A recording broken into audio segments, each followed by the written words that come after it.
Subscribe to Storylab for more stories. Now let's begin this one. Chapter 1. The Foundation Cracks. Marcus Rich had built his life like a fortress, methodical, uncompromising, and designed to protect what mattered most. At 42, he owned 3 successful auto repair shops across Dallas, each one a testament to his philosophy. Fix what's broken or replace it entirely.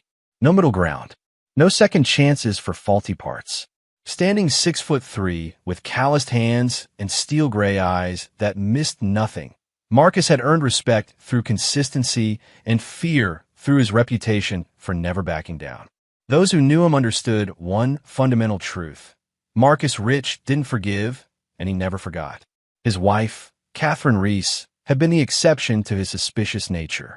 They'd met 15 years ago when she brought her broken-down Honda to his original shop on Elm Street. Beautiful, with auburn hair and a smile that could disarm anyone, she'd been struggling as a single mother to 8-year-old Jimmy from a previous relationship. Marcus had fixed her car for free, and, somehow, she'd fixed something in him too. He'd adopted Jimmy officially 2 years after marrying Catherine, giving the boy his surname and treating him as his own blood. For 13 years, they'd been the perfect family unit. Marcus taught Jimmy everything: how to rebuild an engine, how to throw a punch, how to stand up for yourself, and most importantly, how to be loyal to family above all else. But perfection, Marcus was about to learn, was often just an illusion waiting to shatter. The first crack appeared on a Tuesday evening in March. Marcus had returned early from a supplier meeting in Fort Worth, his truck pulling into the driveway of their suburban home 2 hours ahead of schedule. The house seemed normal, Catherine's silver Lexus in its usual spot, lights on in the kitchen. But something fell off. Marcus had survived 3 tours in Afghanistan before starting his business, and his instincts rarely failed him. The front door was unlocked, which Catherine never forgot to secure. Moving silently through the foyer, he heard voices from the living room, Catherine's laugh, but different somehow. Intimate. Familiar with someone who wasn't him. What he saw would have broken a weaker man. Catherine was curled up on her leather sofa with a man Marcus didn't recognize, tall, broad-shouldered, with the kind of cocky smirk that screamed trouble. They were sharing a bottle of wine that Marcus had been saving for their anniversary, speaking in low tones like conspirators. Marcus won't be back until late, Catherine was saying, her hand resting on the stranger's thigh. He never changes his routines. Predictable as clockwork. The stranger chuckled, a sound that made Marcus's jaw clench. Good thing. I'd hate to meet your husband in a dark alley. From what you've told me about his temper, Clay Dalton might not survive the encounter. Clay Dalton. Marcus memorized the name immediately, filing it away with the cold precision he'd once used to identify enemy positions. Every detail burned into his memory. The way Clay's hand casually rested on Catherine's waist, the expensive watch on his wrist, the tattoo of a scorpion visible on his forearm. Marcus retreated as silently as he'd entered, his mind already working through possibilities. He could confront them immediately, but that would be reactive. Emotional. Marcus had learned long ago that emotions made you sloppy, and sloppy got you killed. Instead, he drove to his downtown shop and spent the night in his office, researching Clay Dalton. By dawn, he knew everything. Clay was 35, recently divorced, worked as a sales rep for a pharmaceutical company, lived in an upscale apartment complex 20 minutes away. More importantly, he had a history of pursuing married women and moving on when things got complicated. But this time would be different. Marcus would make sure of that. The next morning, Marcus returned home and acted like nothing had happened. He kissed Catherine goodbye, ruffled Jimmy's hair as the boy grabbed his backpack for school, and maintained a routine that had defined their lives for over a decade. But inside, something fundamental had shifted. The fortress walls had been breached, and Marcus Rich was preparing for war. Chapter 2. The Gathering Storm. For 3 weeks, Marcus played the role of the oblivious husband with Academy Award precision. He maintained his schedule, attended Jimmy's baseball games, and even brought Catherine flowers on Friday, just like always. But every moment was calculated, every gesture designed to gather intelligence while his wife and her lover grew more comfortable in their deception. Marcus had installed hidden cameras throughout the house, military-grade equipment that would have impressed his old Army unit. He watched their recordings each night at the shop, documenting every kiss, every whispered promise, every plan they made for their future together. The evidence pile grew thicker, but Marcus wasn't building a case for divorce court. He was building a foundation for something far more permanent. Clay Dalton visited every Tuesday and Thursday when Marcus supposedly worked late, plus weekend afternoons when Jimmy was at friend houses. They'd grown bold, using Marcus's own home as their playground, drinking his whiskey, sleeping in his bed, planning their escape to California where Clay had been offered a promotion. Just a few more months, Clay had said during one particularly nauseating recording. Let me get settled in San Francisco. Then you can file for divorce and bring Jimmy. Marcus will never find us there. Catherine had laughed, running her fingers through Clay's hair. He'll be so devastated. Marcus doesn't handle rejection well. Remember when his brother Bernard tried to compete with him for our family's construction contract? Marcus destroyed his reputation and bankrupted him within 6 months. Your husband sounds like a psychopath, Clay had replied. He is, Catherine had whispered. But he's a predictable psychopath, and predictable men are easy to manipulate. Marcus had smiled coldly in his empty office. Predictable. If only they knew what their predictable husband and father was truly capable of. The real breakthrough came when Marcus discovered Clay's weakness through careful surveillance. The man was a gambling addict, specifically poker, and he owed serious money to some very serious people. Clay had been hiding mounting debts from both his ex-wife and Catherine, using his relationship with a successful businessman's wife as collateral for increasingly dangerous loans. This information opened new possibilities. Marcus began frequenting the underground poker games where Clay played, carefully establishing himself as just another wealthy Mark looking for action.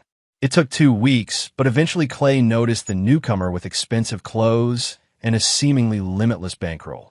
You're the automotive guy, right? Clay had approached Marcus during a break between games at a warehouse in Deep Ellum.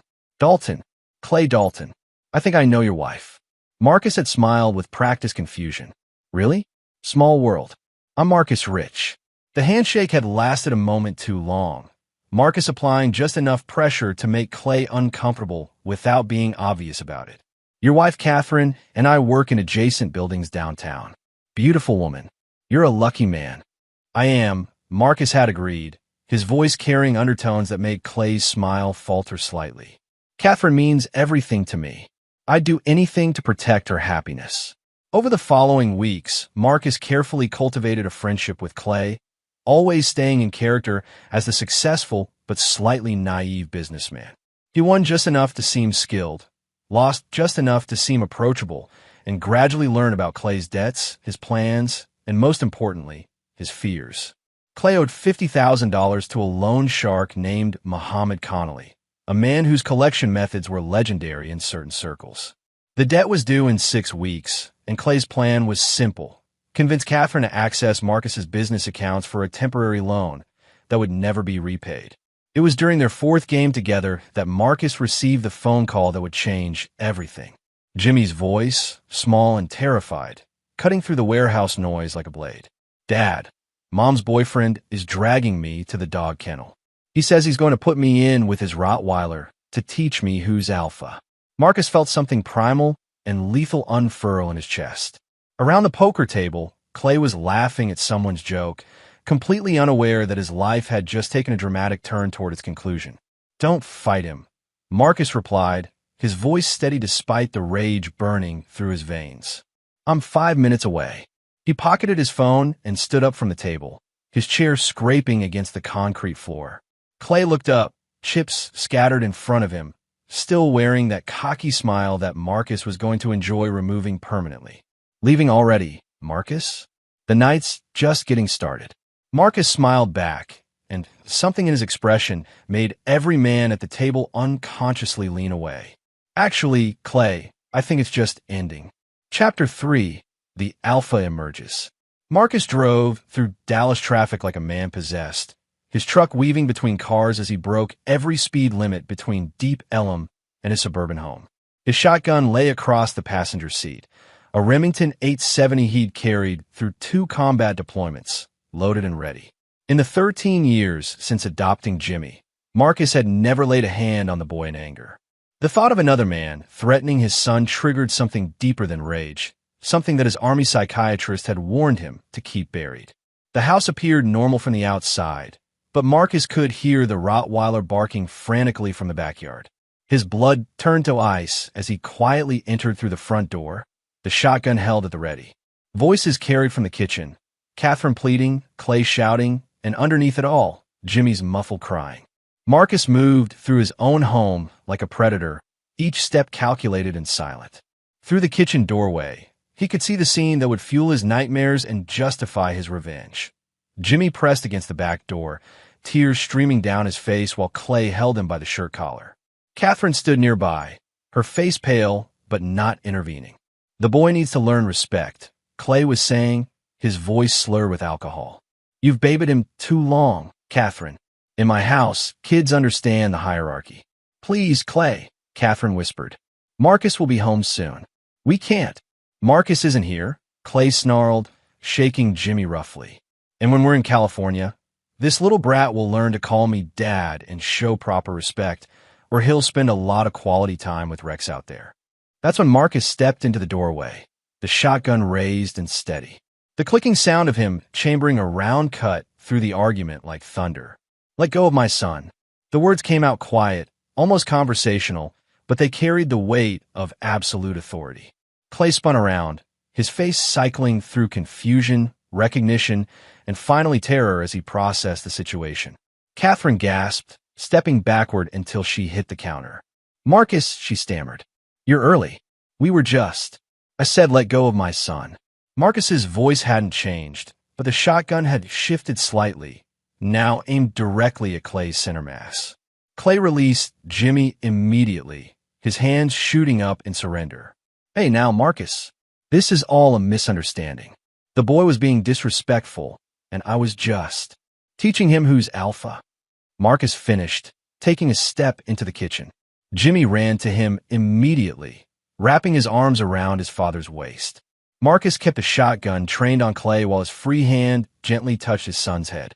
Interesting choice of words. Catherine found her voice, though it shook noticeably. "Marcus, put the gun down.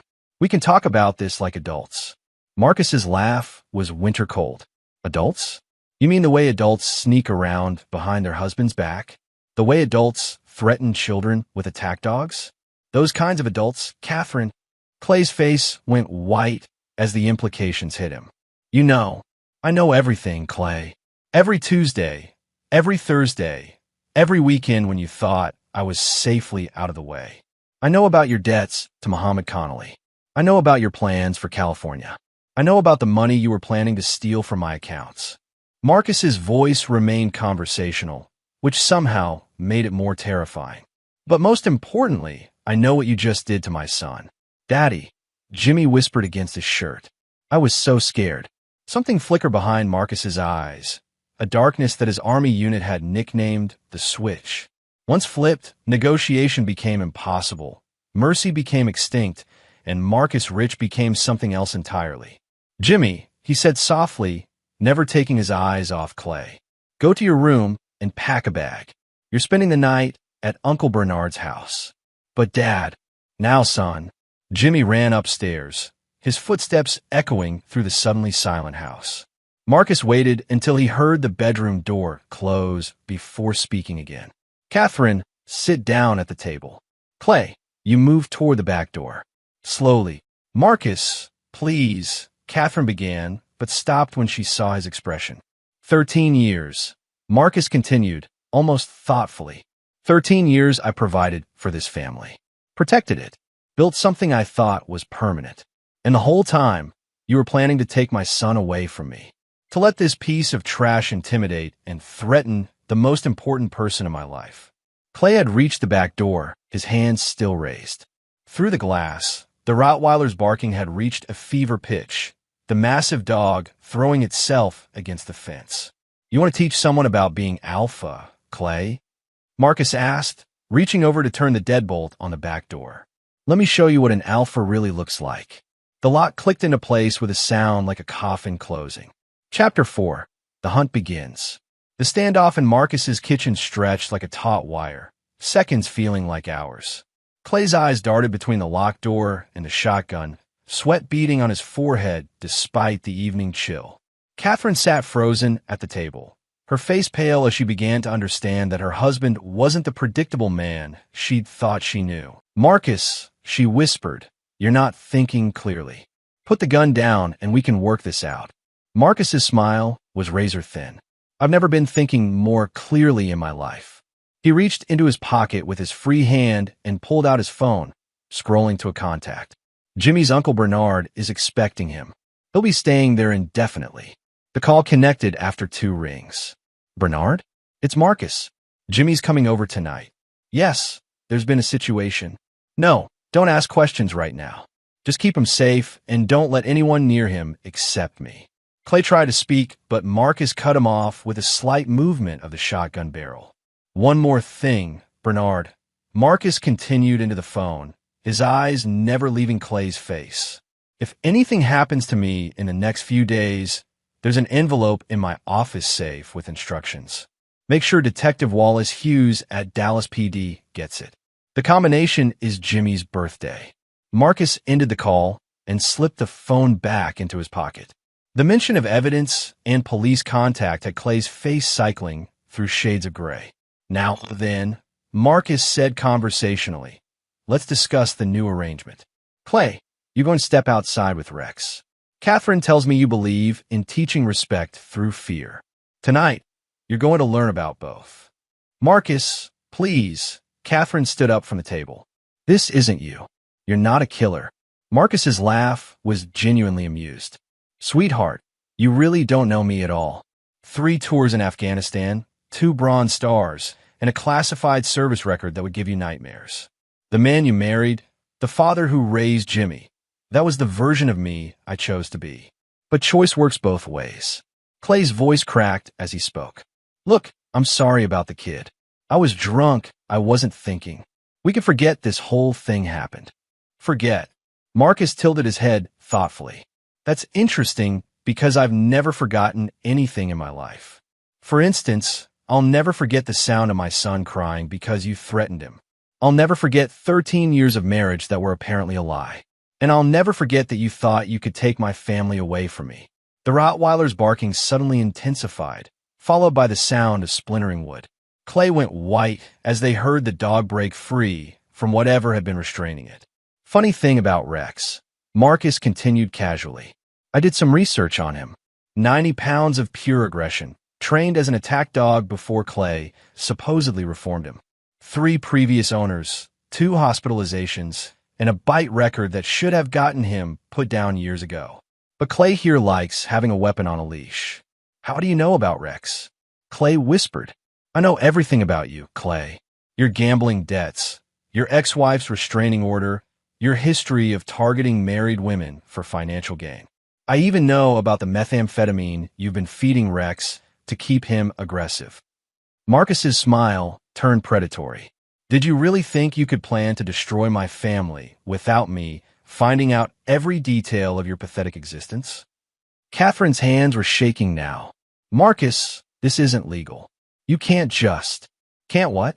Protect my son? Defend my home? Claim my property? And threaten my child with a dangerous animal? In Texas, that gives me considerable legal latitude." Marcus's voice hardened, but this stopped being about legality the moment he put his hands on Jimmy. Heavy footsteps echoed from upstairs as Jimmy prepared to leave. Marcus called out without taking his eyes off Clay. "Son, go out the front door. Uncle Bernard is waiting at the end of the driveway." "Okay, Dad. Are you coming with me?" "Not yet, Jimmy. Dad has some business to finish first." They heard the front door open and close. Clay made a desperate attempt at reasoning. "Marcus, I'll leave town tonight. You'll never see me again. I'll disappear completely." "Oh, you'll disappear," Marcus agreed.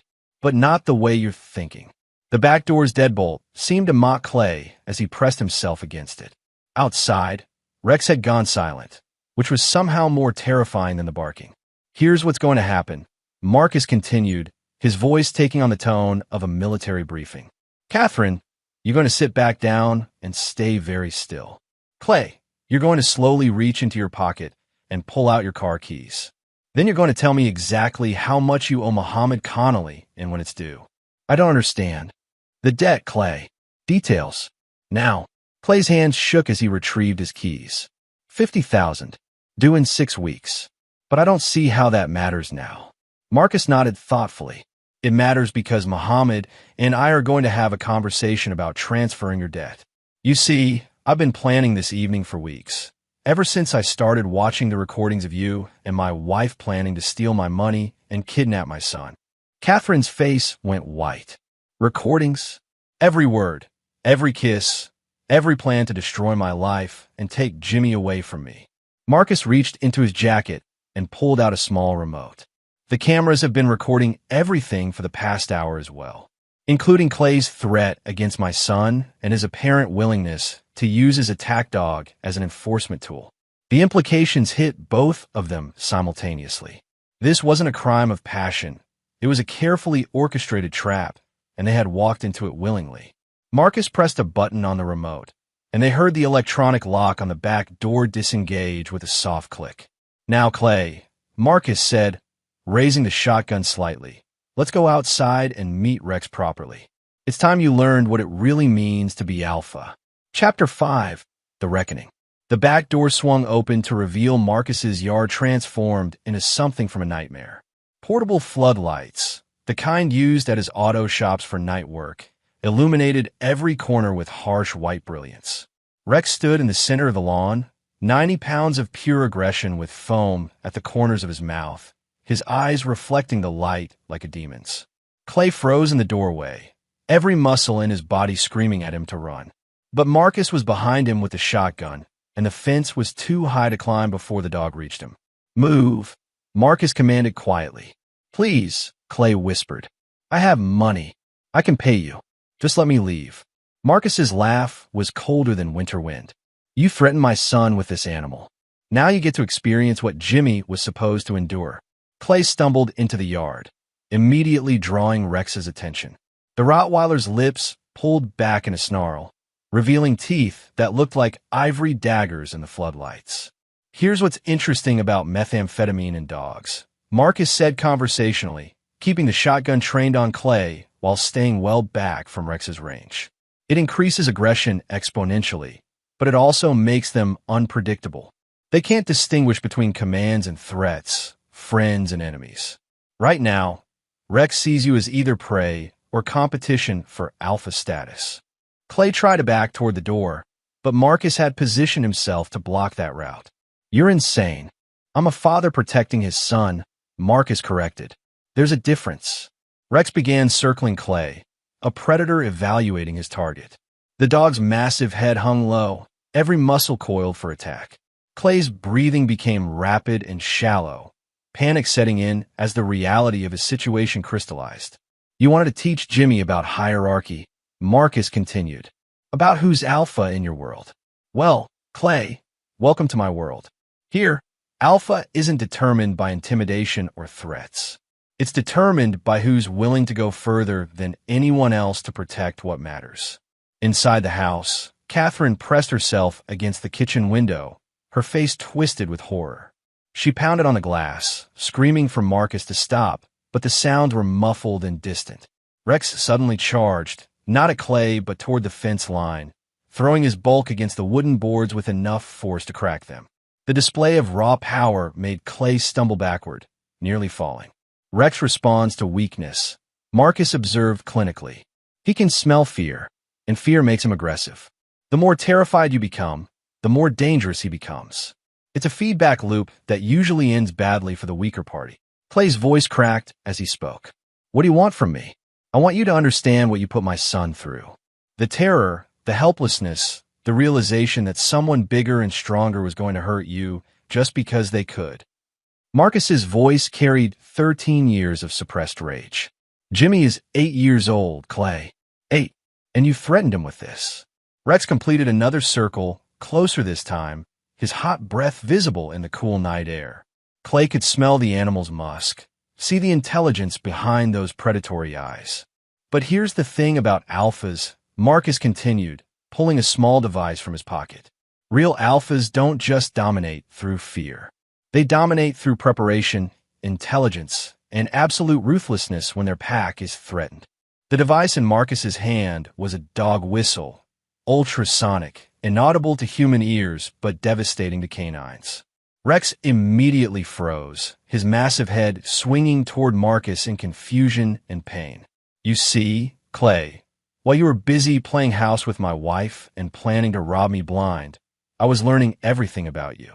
Your habits, your weaknesses, your assets, including Rex here. Marcus adjusted the whistle's frequency, causing the dog to whimper and shake his head violently.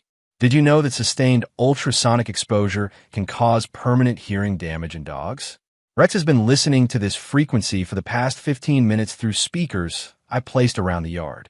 Clay's eyes widened as understanding dawned. You're destroying his hearing. I'm neutralizing a threat to my family, Marcus corrected. Rex was never the real problem. He's just a tool, like a gun or a knife. The problem is the person who would use that tool to terrorize a child.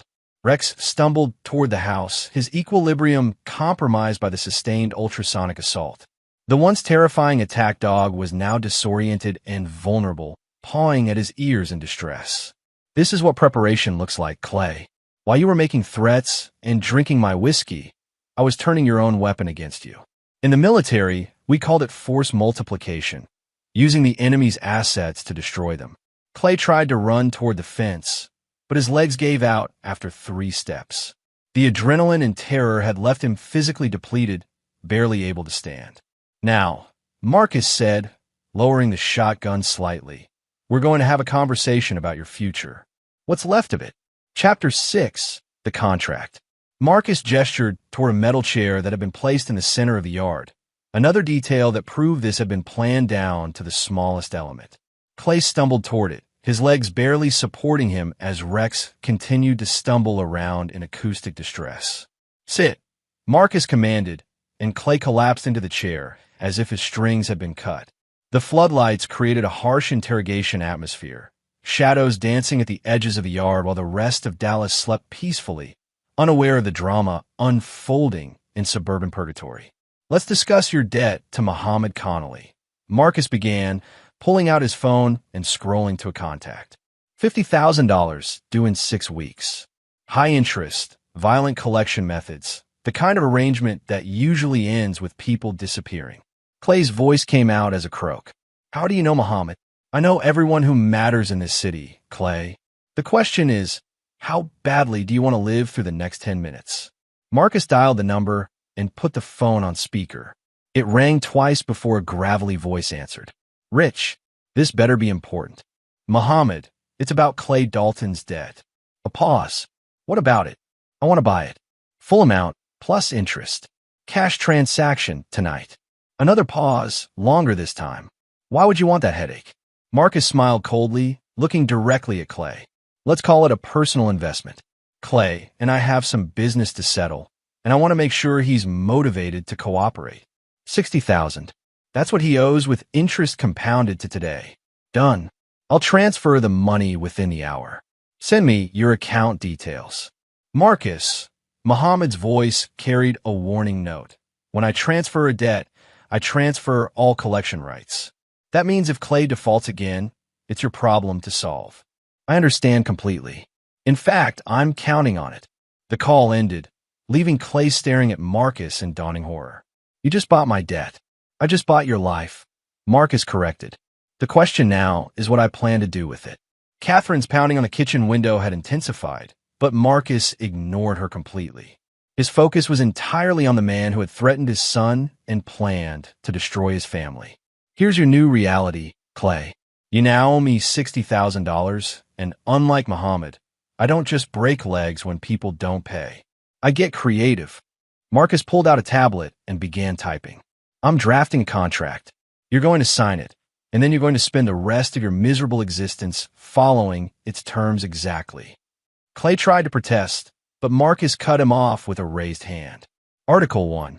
You will immediately quit your job and relocate to Detroit, Michigan. I have a contact there who owns a scrapyard. You'll work for him 12 hours a day, 7 days a week at minimum wage. Your living accommodations will be a trailer on the property. That's slavery, Clay whispered. That's employment, Marcus replied. Article 2. Every penny you earn above basic subsistence will be sent to me as debt payment. At minimum wage, working full-time, it will take you approximately 4 years to pay off the principal. Of course, I'll be charging interest. Marcus continued typing, his fingers flying across the tablet screen. Article 3. You'll have no contact with Catherine, Jimmy, or anyone in the Dallas area.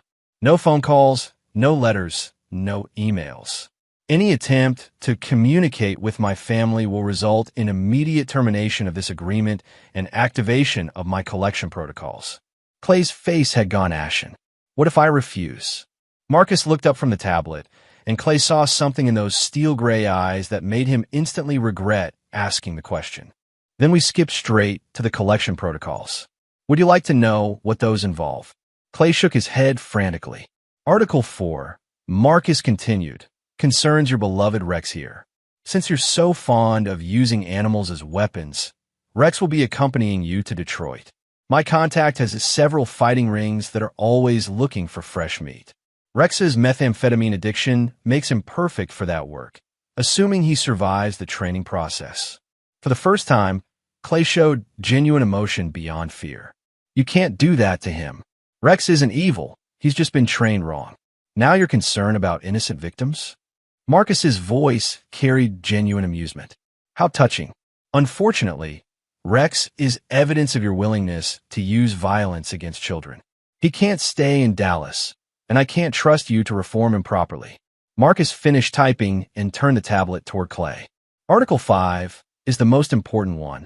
This contract is binding until death, yours specifically. There are no early termination clauses, no renegotiation options, no appeals process. You sign this tonight, or you don't leave this yard alive. Clay's hands shook as he read through the contract. It was worse than slavery. It was a life sentence of servitude with no possibility of parole. You're destroying my entire life over a misunderstanding, he whispered. Marcus leaned forward, his voice dropping to barely above a whisper. You threatened my 8-year-old son with an attack dog, planned to steal my money, and we're going to kidnap him to California. This isn't about a misunderstanding, Clay. This is about the fact that you try to hurt the most important person in my world. The tablet was thrust into Clay's hands along with a stylus. Sign it. Now. Clay looked toward the house where Catherine was still pounding on the window, her face streaked with tears. Then he looked at Rex, who was slowly recovering his equilibrium but would never be the same aggressive animal he'd been an hour ago. Finally, he looked at Marcus Rich, the man he'd underestimated so catastrophically, and realized that some mistakes couldn't be undone. With trembling fingers, Clay Dalton signed away his freedom and his future. Excellent, Marcus said, taking back the tablet and emailing the signed contract to multiple recipients. Your bus to Detroit leaves at 6 a.m. from the Greyhound station downtown. I suggest you use the next few hours to collect Rex and say your goodbyes to whatever life you thought you had. Clay stood on unsteady legs, looking around the yard as if seeing it for the first time. And Catherine? Marcus's smile was arctic. Catherine is no longer your concern. She's about to learn that betraying Marcus Rich comes with its own set of consequences. Chapter 7. The Wife's Judgment. As Clay stumbled toward the side gate to collect Rex and begin his journey to purgatory, Marcus turned his attention to the woman still pounding desperately on the kitchen window. Catherine had stopped screaming, but her face was streaked with tears and terror as she watched her lover disappear into the night forever. Marcus entered the house through the back door, methodically securing the locks and setting the security system. Catherine stood in the kitchen like a statue, her hands pressed against her mouth as if trying to hold back words that couldn't be unsaid. 13 years, Marcus said quietly, removing his jacket and hanging it carefully on the back of a chair. 13 years of marriage, and you never once suspected what I was capable of when properly motivated. Marcus, please. Catherine's voice was barely above a whisper. We can work through this. Marriage counseling, therapy, whatever you want. I'll do anything. Marcus pulled out his phone and scrolled to a video file. Anything? Let's see if that's true. He pressed play, and Catherine's own voice filled the kitchen from the hidden camera recordings. He's a predictable psychopath, her recorded voice said with casual cruelty. But predictable men are easy to manipulate. Catherine flinched as if slapped. I didn't mean that. I was just trying to impress Clay, to sound sophisticated. You know how I get when I'm nervous. Marcus continued scrolling through files. Here's another interesting one. He played a second recording where Catherine discussed accessing his business accounts for the loan that would never be repaid. Then a third where she laughed about how Marcus would be too devastated to fight the divorce. Stop, Catherine pleaded. Please, just stop. But the best one, Marcus continued relentlessly, is from this afternoon. The final recording began playing, Catherine's voice explaining to Clay how Jimmy would adjust to having a new father figure, how they'd change his last name back to Lou once the adoption was legally reversed. You were planning to erase me from my son's life, Marcus said, his voice carrying the weight of absolute finality. Not just divorce me, not just take half my assets, but completely remove me from Jimmy's existence. Catherine slumped into a chair, her entire body shaking. It wasn't real planning. It was just fantasy, pillow talk. Women say things they don't mean when they're caught up in romance. Marcus set the phone down and looked at his wife, really looked at her, for what he knew would be the last time. The difference between us, Catherine, is that I never say things I don't mean. Every word, every action, every consequence has been carefully considered. He walked to the kitchen counter and pulled out a thick manila envelope that had been waiting there all evening. Your divorce papers. Pre-filed, pre-approved based on the evidence of adultery and abandonment. You'll find the terms quite specific. Catherine's hand shook as she opened the envelope. Her face went white as she read the first page, then the second, then frantically flipped through the entire document. You can't do this, she whispered. I have rights. Joint custody, community property laws, alimony. Read section 12, Marcus interrupted. Catherine found the page and her voice broke as she read aloud. The respondent forfeits all claims to joint custody, financial support, and community property due to documented adultery, conspiracy to commit theft, and child endangerment by proxy. Child endangerment by proxy, Marcus explained conversationally, refers to your failure to protect Jimmy from Clay's threats. The recording of tonight's incident shows you standing by while another man threatened your son with violence. No family court judge in Texas will grant custody to a mother who allowed that to happen. Catherine looked up from the papers, tears streaming down her face. What about my clothes, my personal things? This house has been my home for over a decade. Marcus gestured toward two suitcases sitting by the front door. Your belongings. I took the liberty of packing everything that belonged to you before your marriage to me. Wedding gifts, joint purchases, and anything bought with my income stays here. Where am I supposed to go? That's no longer my concern. You have until sunrise to vacate the premises. After that, you'll be trespassing on private property. Catherine stared at the divorce papers, reality finally sinking in.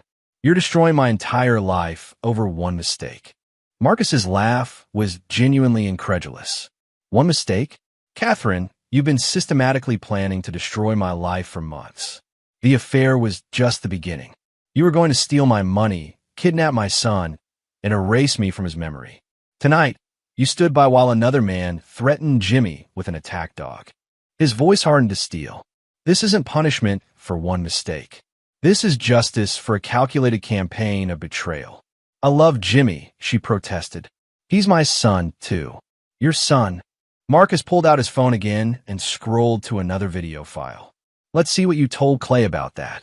The recording began playing, Catherine's voice explaining how Jimmy had never been really hers since Marcus adopted him, how she felt like an outsider in her own family, how she looked forward to starting fresh in California without the constant reminder of her previous life.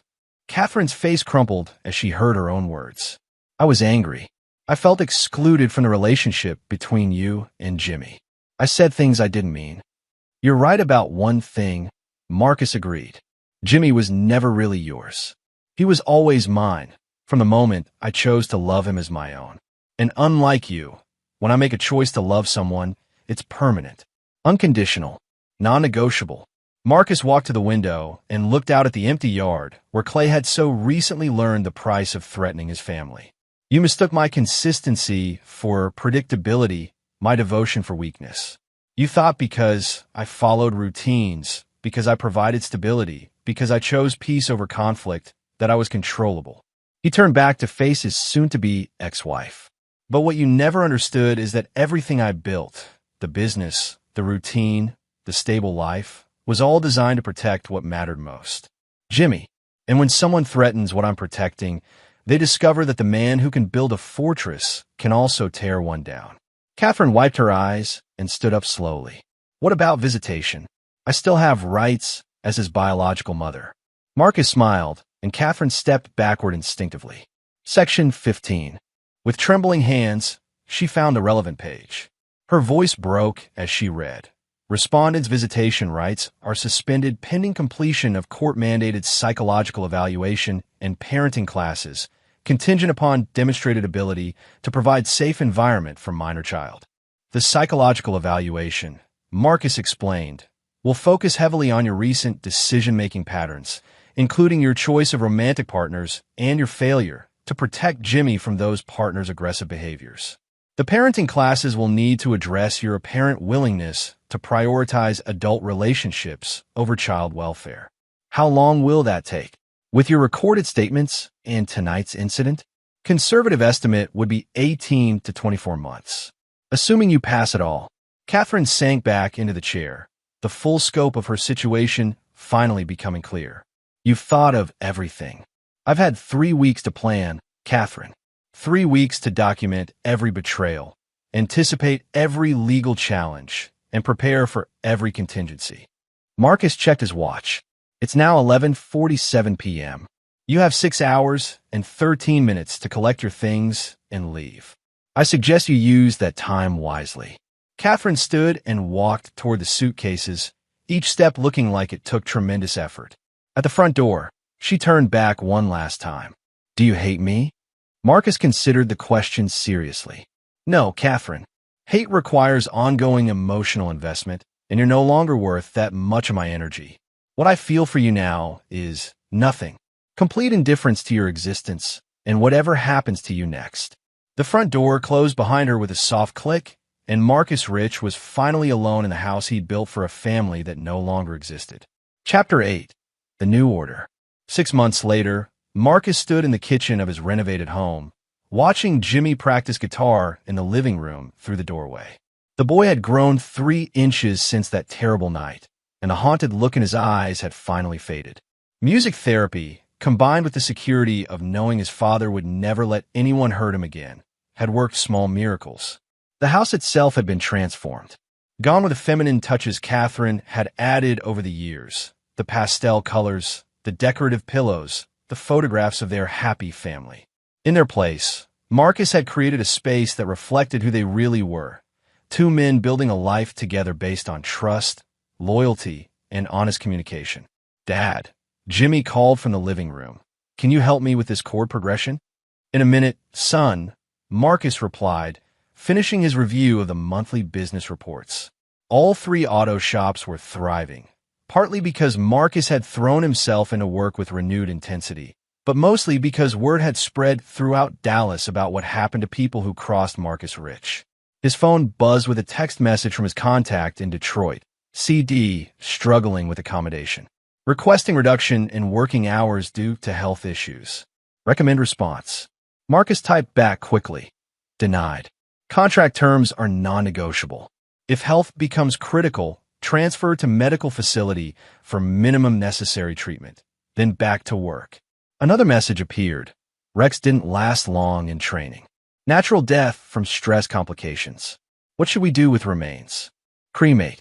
Send ashes to CD with note. Here lies the only thing you ever loved more than yourself. Marcus pocketed the phone and walked into the living room, settling beside Jimmy on the couch. The guitar was a Martin D. 28, the same model Marcus had played during his Army years. Teaching Jimmy music was one of the unexpected joys that had emerged from the ashes of his marriage. "Show me what you're working on," Marcus said. Jimmy positioned his fingers carefully on the frets. "It's that Johnny Cash song you like. The one about falling into a burning ring of fire." Marcus smiled genuinely for the first time in months. "Good choice. That song's about making choices you can't take back and living with the consequences." As Jimmy played, Marcus's mind wandered to the reports he'd been receiving about Catherine.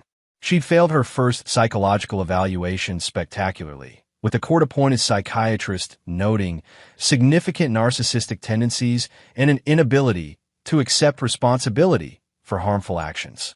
The parenting classes weren't going much better.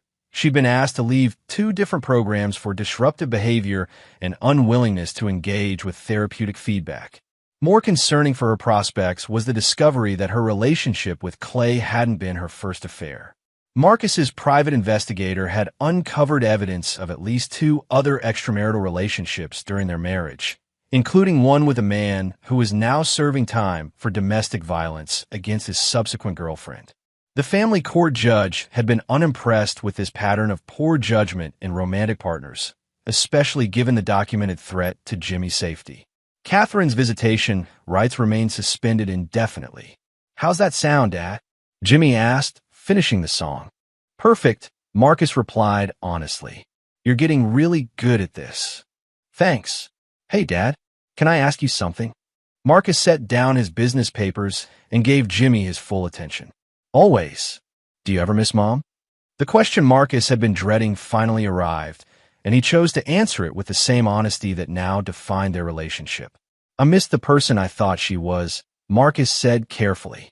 "For 13 years, I believe your mother was someone who loved us both unconditionally, who would protect our family the same way I would. When I discovered that wasn't true, it felt like that person had died." Jimmy nodded thoughtfully.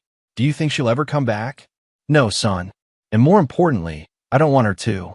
What we have now, just you and me, is better than what we had before. It's honest. We don't have to pretend or wonder if someone is lying to us." "I don't miss her," Jimmy said quietly. "Is that bad?" Marcus put his arm around his son's shoulders. "It's honest. And honest is never bad, even when it's difficult." They sat together in comfortable silence for a few minutes, the evening light streaming through windows that no longer held any shadows of deception or betrayal. "Dad," Jimmy said eventually, "what happened to Clay and Rex?" Marcus had prepared for this question too. Clay learned that actions have consequences. He's living somewhere far away now, working to pay for the damage he caused. Rex didn't survive the transition to his new life. Sometimes when you're raised to be aggressive and mean, your body can't handle being separated from that environment. Jimmy processed this information with the serious consideration that had become characteristic of him since that night. "Do you think Clay understands now why what he did was wrong?" "Understanding and accepting are different things," Marcus replied. "Clay understands that threatening children brings serious consequences. Whether he accepts responsibility for his actions is between him and his conscience." Marcus's phone buzzed again. This time it was a message from Detective Wallace Hughes. "Thought you'd want to know. Catherine Reese attempted to file harassment charges against you yesterday. DA's office declined to prosecute. Her credibility issues make her an unreliable complainant." Marcus deleted the message without responding. Catherine's desperate attempts to regain some control over the situation had become predictably pathetic. She tried contacting Marcus's business partners, his military buddies, even Jimmy's school, spinning elaborate stories about abuse and manipulation.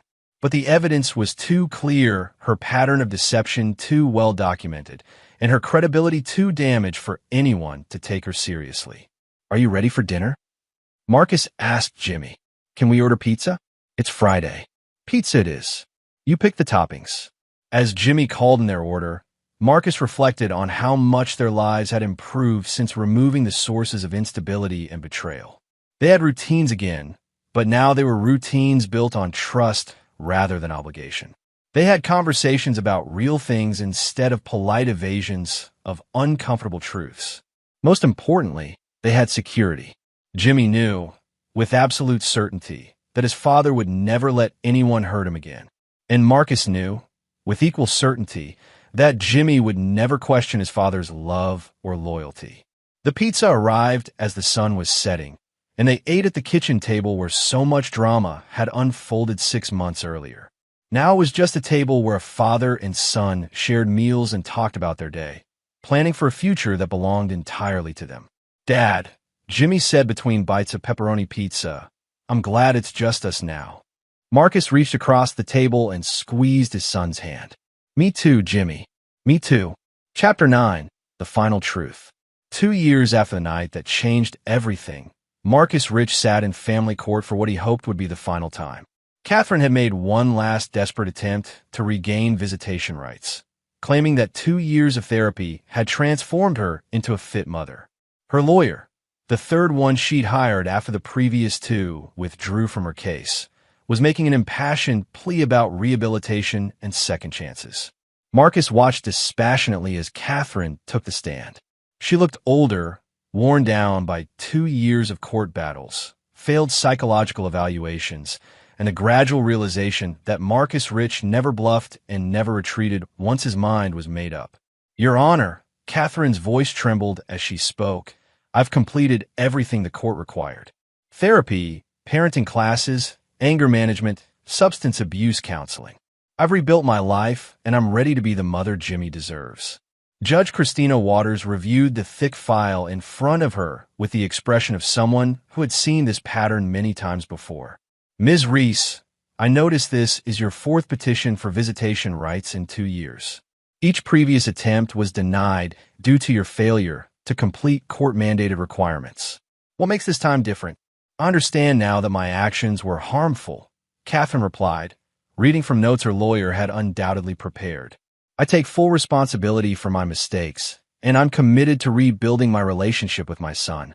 Marcus's lawyer, a steel-haired woman named Agnes Figueroa, stood up with a manila folder.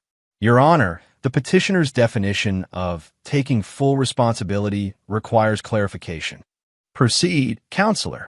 Agnes opened the folder and pulled out a series of documents. 3 months ago, Ms. Reese gave an interview to a local news station claiming that her ex-husband had brainwashed their son against her. 6 months ago, she attempted to contact Jimmy directly through social media, violating the court's no-contact order. 8 months ago, she was arrested for trespassing on Mr. Rich's business property. Judge Waters looked up sharply. "Ms. Reese, is this accurate?" Catherine's lawyer whispered frantically in her ear before she answered. "Your Honor, those were moments of weakness. Grief can make people act irrationally." "Grief," Marcus's lawyer continued, "or an ongoing pattern of refusing to accept the consequences of her actions." "Your Honor, I'd like to submit into evidence Ms. Reese's recent social media posts, which include statements such as justice delayed is not justice denied, and some men think they can steal children through legal manipulation." Marcus watched his ex-wife's face crumble as her own words were read back to her. Even after 2 years, even after losing everything, she still couldn't accept that she had authored her own destruction. Judge Waters reviewed the social media evidence with growing disapproval. "Ms. Reese, these posts suggest that you continue to view yourself as a victim rather than taking responsibility for your actions. More concerning, they suggest an ongoing resentment toward the legal system and your ex-husband that could negatively impact any future relationship with your son." "Your Honor," Catherine's lawyer interjected desperately, "my client has been under tremendous stress. Single words on social media don't reflect her true feelings." Agnes Figueroa smiled coldly. "In that case, Your Honor, perhaps we should focus on Ms. Reese's actions rather than her words." She pulled out another document. Last month, Ms. Reese applied for a job at Jimmy Rich's middle school as a substitute teacher. When asked directly if she had any connection to students at the school, she answered no. The courtroom fell silent except for the sound of Catherine's sharp intake of breath. "She attempted," Agnes continued, "to gain access to her son through deception, knowing that direct contact was prohibited by court order. This demonstrates not rehabilitation, but an escalation of her willingness to circumvent legal restrictions." Judge Waters set down her reading glasses and looked directly at Catherine. "Ms. Reese, did you apply for a position at your son's school?" Catherine's voice was barely a whisper. Yes, Your Honor. And did you disclose your relationship to a student at that school? No, Your Honor. Why not? The silence stretched for nearly a minute before Catherine answered. Because I knew they wouldn't hire me if they knew. Judge Waters made a note in her file. So you deliberately deceived potential employers in order to circumvent this court's protective orders? I just wanted to see him. Catherine burst out, tears streaming down her face. It's been 2 years. He's my son. I have rights. Marcus spoke for the first time during the hearing, his voice carrying the quiet authority that had intimidated opposing lawyers for 2 years. Your Honor, may I address the court? Proceed, Mr. Rich. Marcus stood, his presence commanding the attention of everyone in the courtroom. Ms. Reese keeps talking about her rights, but she's never once mentioned Jimmy's rights.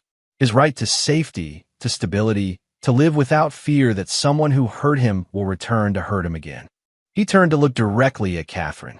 2 years ago, you stood by while another man threatened our son with an attack dog. Instead of protecting Jimmy, you were planning to take him away from the only father he'd ever known and hand him over to a man who viewed violence as a parenting tool. That wasn't a mistake, Catherine. That was a choice. Marcus's voice hardened. Every petition you filed, every violation of court orders, every attempt to manipulate your way back into Jimmy's life proves that you still don't understand what you did wrong. You're not seeking rehabilitation. You're seeking vindication. He sat back down, and the courtroom remained silent except for Catherine's muffled sobs. Judge Waters reviewed her notes for several minutes before speaking. Ms. Reese, this court has given you multiple opportunities to demonstrate genuine rehabilitation and acceptance of responsibility for your actions. Instead, you have consistently violated court orders, attempted to circumvent protective measures, and shown a pattern of deceptive behavior that suggests you view legal restrictions as obstacles to overcome rather than necessary protections for your son.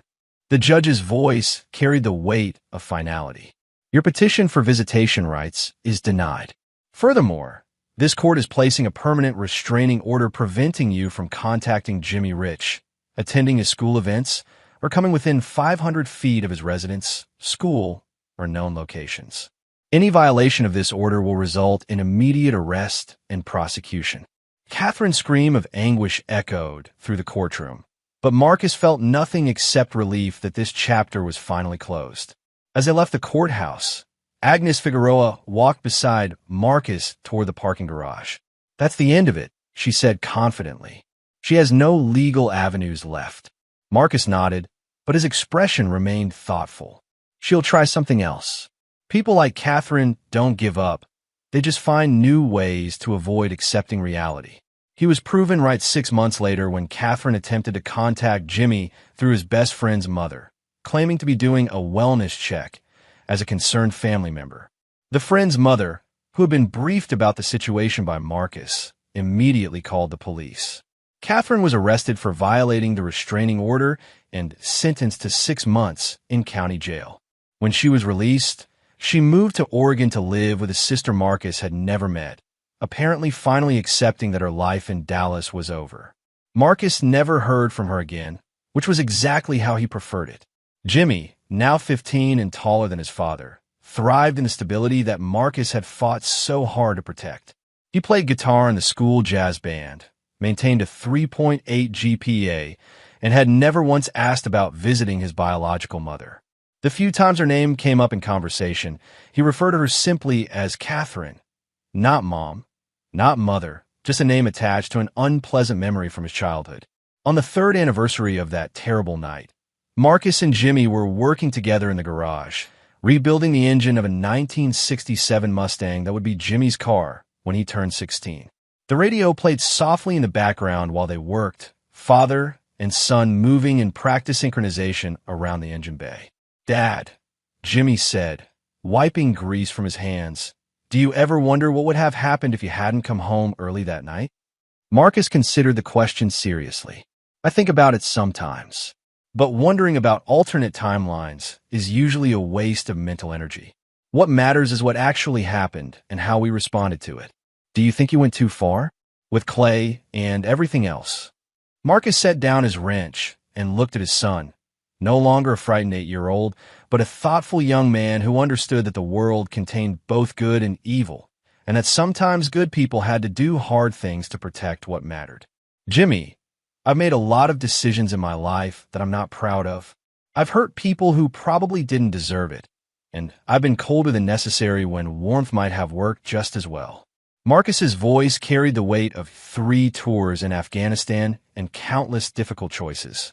But everything I did to protect you and preserve our family, I'd do it all again, exactly the same way, without hesitation. Jimmy nodded slowly. I'm glad you're my dad. I'm glad you're my son. They returned to their work on the Mustang. 2 men who understood that loyalty was earned, trust was precious, and family was worth any price necessary to protect it.